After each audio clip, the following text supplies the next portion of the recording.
Merhaba arkadaş. Bugün siz bu pembiş buzdolabını tanıtacağım.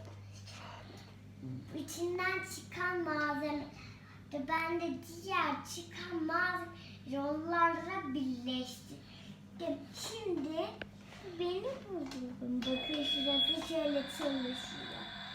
Çalışırken şimdi ışık yanıyor aynı. Arkasına vuruyor. Birazdan için çıkartmaları da ben yapıştırmıştım. Bir çekmecemiz var böyle. Çekmeceyi açıyorum. İşte için. Evet, açık kalsın. Şimdi şu kısım. Bakın. Şimdi bunlar aldı buzluk.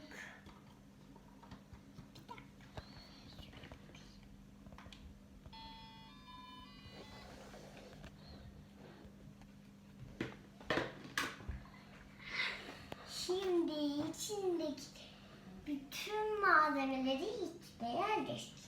İlk şunları yerleştiriyorum.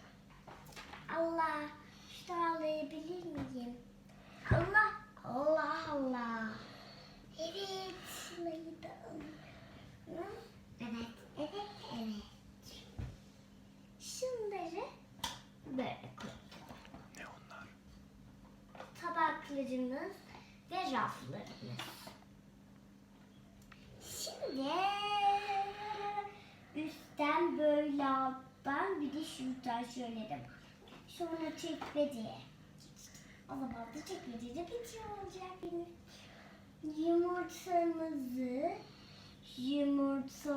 yerine bırak. Yumurtamızı nereye? Yok, yumurtamızı koyalım buranın eşyaları. Neydi oranın eşyaları?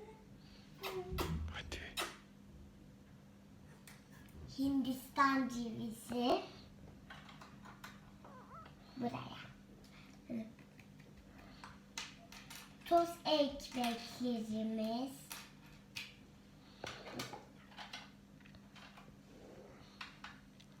ve yumurtalar gelsin bakalım yumurta. Bir tane gel. Evet. Yumurtaları da aldık. Şöyle cebi.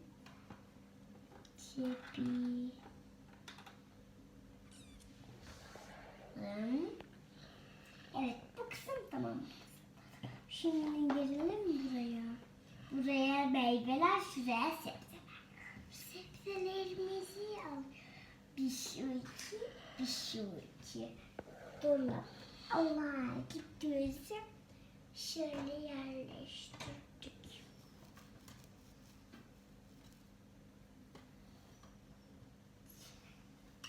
Ve yerleştirdim. Ve süt buraya. Kahve ve suda işte ya da kahve yerleştirelim. Koyduk. Dondurma ve kek alıp şurada krema koptu.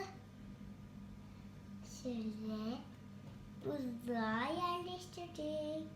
Şu iki taraf kapat. Şöyle kapatmadan bir göz atın.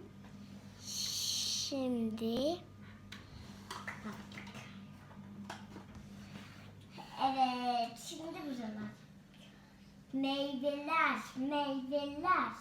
gelsin. Damış, yaramaz meyve. Meyvelerimi şöyle güzelce yerleştirdim. Şuraya ne yerleştirdim? Güzel. Kofretimi yumuşasını yerleştirdim. Yumurta.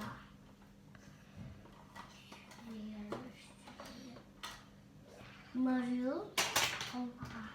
Marulu da meyve bölümüne. Yeniden meyve bölümünü.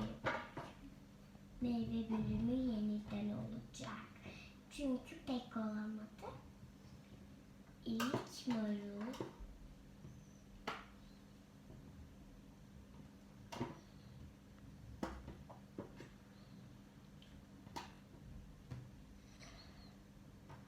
Meyveler tamam. Bunları koyuyoruz.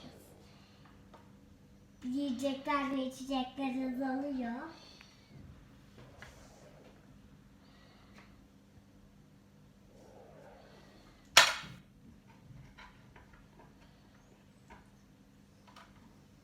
Evet.